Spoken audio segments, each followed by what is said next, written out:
اسی طرح سے آقا دو عالم صلی اللہ تعالی علیہ وآلہ وسلم آپ طواف حرم کر رہے ہیں، آپ کعبہ شریف کا طواف کر رہے ہیں، تو آپ صلی اللہ تعالی علیہ وآلہ وسلم کے آگے آگے، آپ صلی اللہ علیہ وسلم سے آگے ایک اعرابی ہے، اعرابی آپ صلی اللہ علیہ وسلم سے آگے طواف کر رہا ہے، آپ صلی اللہ علیہ وسلم پیچھے طواف کر رہے ہیں، اور اس اعرابی کی زبان پر یا کریم یا کریم یا کریم یا کریم کی صدا ہے۔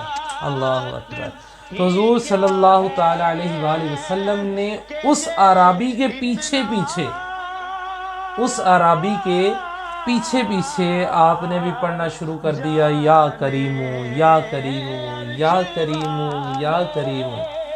تو وہ اعرابی جو ہے وہ آپ صلی اللہ تعالی علیہ وآلہ وسلم کی طرف پیچھے مڑتا ہے اور عرض کرتا ہے کہ اے محمد صلی اللہ تعالی علیہ وآلہ وسلم، یا رسول اللہ صلی اللہ تعالی علیہ وآلہ وسلم، آپ میرا مذاق اڑاتے ہیں۔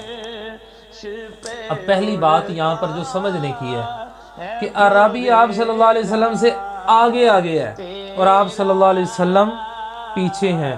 کبھی ایسا ہوا کہ صحابہ اکرام نبی پاک صلی اللہ علیہ وسلم سے آگے ہو جائیں؟ کبھی بھی ایسا نہیں ہو سکتا۔ اور دوسری بات کہ آپ صلی اللہ علیہ وسلم نے اس کو جو پڑھتے ہوئے دیکھا، آپ صلی اللہ علیہ وسلم نے وہ پڑھنا شروع کر دیا، ایسی بھی بات نہیں۔ آپ صلی اللہ علیہ وسلم جو عمل کرتے، صحابہ اکرام اس کو اپناتے تھے، نہ کہ وہ عربی یا صحابی جو ہے وہ کوئی عمل کرے تو نبی پاک صلی اللہ علیہ وسلم اس کو اپنائے۔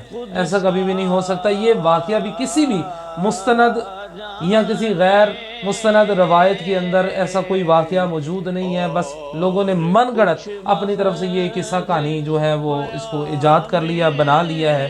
تو نعوذ باللہ من ذالک ایسے واقعات سے بچنا چاہیے جس کے اندر انتہائی سخت قسم کی جو ہے وہ بے ادبی جو ہے وہ اس میں شامل ہوتی ہے، لہذا اس سے اجتناب کرنا چاہیے۔